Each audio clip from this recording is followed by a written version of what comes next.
Hi, this is Tom Sands, President of the Iowa Taxpayers Association, bringing you this week's Capital Preview. This is the beginning of Week 13, which is the week following the second and final funnel date in both the Iowa House and the Iowa Senate.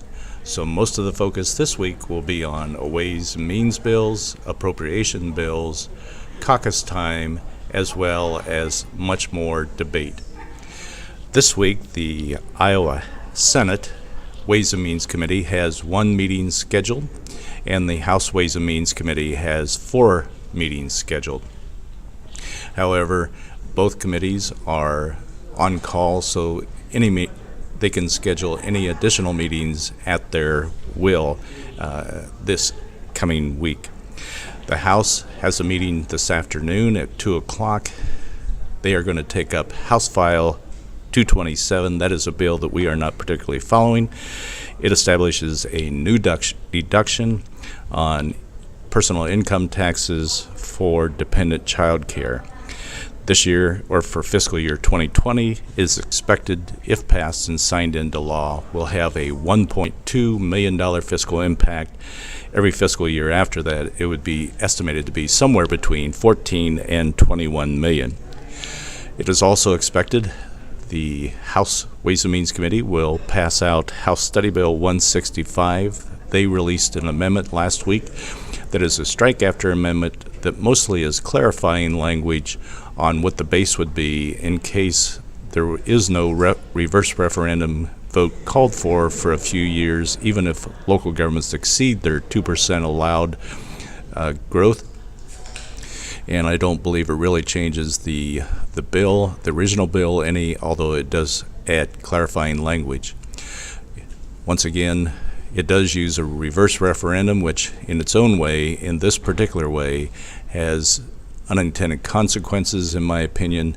And while there are places for reverse referendums, property tax budget limitations would not be one of them.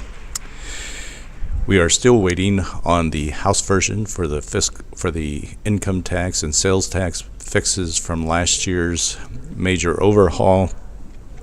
The Senate, however, does have a couple bills we're watching and following. Senate File 593 changes some of the pass-throughs on how they are able to determine capital gains and material participation.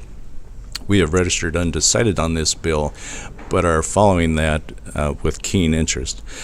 We're also working with the Senate on Senate Study Bill 1249. As you know, that is their version of the income tax and sales tax versions. We are thankful that GILTI is included in that bill and treats it as Subpart F income, therefore is largely not taxed in Iowa. However, that provision is estimated to have a fiscal negative impact on 2020's budget of $13 million, which we're unsure at this time whether that's a problem for the legislature or not. However, any fiscal impact that may have is because of the result of the tax increase if we don't do something in there.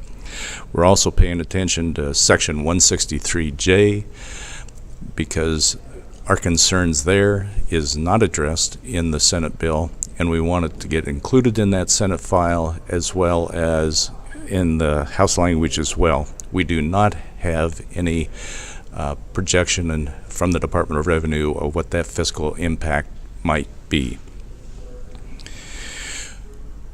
However, ITA lobbyist Jen Kinglin and I will be meeting with key leaders and Ways and Means chairs to continue to make sure that our concerns on those two issues are addressed in those two respective bills, as the end of session will be rapidly approaching.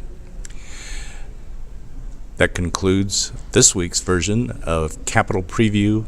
Stay tuned on what might actually happen this week, and please join us Friday morning on our legislative update, where we will be telling you what exactly did happen this week.